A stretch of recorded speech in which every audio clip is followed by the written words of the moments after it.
Hey everyone, I wanted to do another video that we're still slacking on a little bit in Dotloop that we need to make sure everybody is logging their files right. That way we can actually track and do everything. We've got another program that we keep all our records in and we're trying to maintain it, and it's kind of hard to find some files, pendings, and things if it's not labeled right in Dotloop. So what you need to make sure, and I need everybody to go through their loops currently, but we need to make sure this section here is being labeled correctly.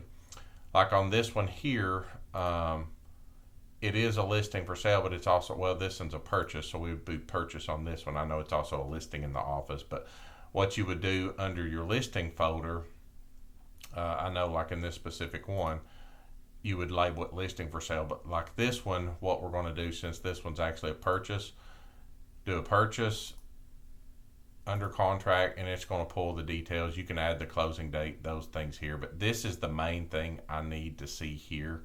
You know, if it's an actual listing or if it's a purchase, that way it logs that, and I can actually search this in Dotloop. That way we can keep our program that we use updated. So just make sure, go into all your loops in Dotloop, make sure your listings, purchases, everything is correct.